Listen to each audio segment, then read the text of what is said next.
Bulldozer कार्रवाई पर supreme court में चल रही सुनवाई अब खत्म हो चुकी है। बुलडोजर कार्रवाई पर रोक की याचिका पर सुनवाई चल रही थी और अब सुप्रीम कोर्ट ने यूपी सरकार को नोटिस जारी कर दिया है। कोर्ट ने यूपी सरकार से 3 दिन में हलफनामा मांगा है। 3 दिन में जवाब दाखिल करे यूपी सरकार, सुप्रीम कोर्ट का ये कहना है। सुप्रीम कोर्ट ने यूपी सरकार को नोटिस जारी कर दिया है। कार्रवाई कानूनी प्रक्रिया के तहत है या नहीं है, ये सुप्रीम कोर्ट को तय करना है। बुलडोजर कार्रवाई पर सुप्रीम कोर्ट ने यूपी सरकार से जवाब मांगा है। सुप्रीम कोर्ट ने फिलहाल बुलडोजर कार्रवाई पर रोक नहीं लगाई है। जमीयत उलेमा हिंद की याचिका पर सुनवाई आज चल रही थी और ये जो सुनवाई चल रही थी वो फिलहाल खत्म हो गई। 3 दिन में जवाब मांगा है, इसको लेकर सुप्रीम कोर्ट ने यूपी सरकार से। एक याचिका दायर की गई थी जिसमें बुलडोजर पर रोक लगाने की मांग की गई थी। याचिकाकर्ता के द्वारा जमीयत उलेमा हिंद की तरफ से एक याचिका दायर की गई थी सुप्रीम कोर्ट में, जिसको लेकर आज अहम सुनवाई हुई और सुनवाई पूरी हो चुकी है और 3 दिन का वक्त मांगा गया है और उसमें अपनी बात यूपी सरकार को बतानी होगी। अवैस इस खबर पर हमारे साथ जुड़ चुके हैं दिल्ली से। अवैस के पास चलते हैं। अवैस, जिस तरीके से सुप्रीम कोर्ट में सुनवाई चल रही थी, सुनवाई खत्म हो गई है, क्या कुछ निकल कर आया है?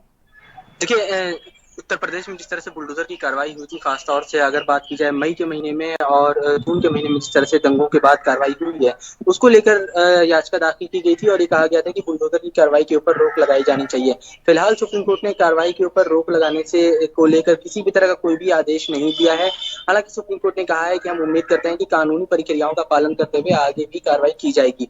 वहीं उत्तर प्रदेश सरकार की तरफ से कहा गया कि जिस तरह का परसेप्शन बनाया जा रहा है कि कोई भी नोटिस नहीं दिया गया और कुछ मीडिया की खबरों के हवाले से और कुछ न्यूज़पेपर की खबरों के हवाले से ये कहा जा रहा है कि बिना नोटिस के इस तरह की कार्रवाई जो हुई है और कुछ लोगों को चुनकर कार्रवाई हुई है, ये पूरी तरह से गलत है।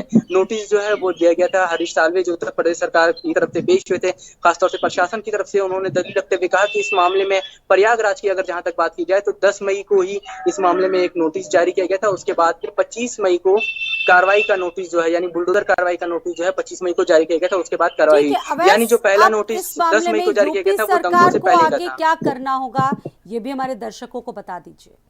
देखिए, सुप्रीम कोर्ट में उत्तर प्रदेश सरकार ने यही कहा है कि उन्होंने कानूनी प्रक्रिया का पालन किया है, नोटिस जारी किया था और नोटिस के बाद ही बुलडोजर की कार्रवाई हुई है। कानपुर में भी जो है वो 2020 में ही नोटिस जारी किया गया था, उसके बाद कार्रवाई है। अब उत्तर प्रदेश सरकार से सुप्रीम कोर्ट ने जवाब मांगा है, तो सुप्रीम कोर्ट में 3 दिन के अंदर हल्फनामा दाखिल करना होगा उत्तर प्रदेश सरकार को और ये बताना होगा कि किन कानूनी प्रक्रियाओं का पालन करते हुए किन नियमों के तहत जो है उत्तर प्रदेश में बुलडोजर की कार्रवाई जो है वो की गई है। फिलहाल सुनवाई की तारीख जो है वो नहीं मुकर्रर की गई है, लेकिन ये ऐसा इंडिकेशन सुप्रीम कोर्ट की तरफ से दिया गया था कि अगले हफ्ते इस मामले में सुनवाई हो सकती है। लेकिन 3 दिन में उत्तर प्रदेश सरकार को ये बताना होगा कि जिस तरह की बुलडोजर की कार्रवाई उत्तर प्रदेश में खासतौर से प्रयागराज, कानपुर और दूसरे शहरों में हो रही है, उसमें किन कानूनी प्रक्रियाओं का पालन किया गया था। क्योंकि जमीयत उलेमा हिंद की तरफ से जो याचिका दाखिल की गई है उसमें साफ तौर पर एलिगेशन लगाया गया उत्तर प्रदेश सरकार की तरफ से कि चुन के जो है लोगों के घरों के ऊपर बुलडोजर चलाया जा रहा है। जो दंगों में आरोपी हैं उनके माता पिता की या उनके परिवार के किसी अन्य सदस्य की प्रॉपर्टी के ऊपर भी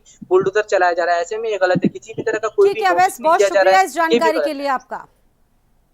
तो कोर्ट ने यूपी सरकार से 3 दिन में हलफनामा मांगा है। 3 दिन में जवाब दाखिल करना होगा यूपी सरकार को। सुप्रीम कोर्ट ने यूपी सरकार को नोटिस जारी कर दिया है। कार्रवाई कानूनी प्रक्रिया के तहत होगी, ये सुप्रीम कोर्ट का कहना है और 3 दिन का वक्त मांगा है यूपी सरकार से।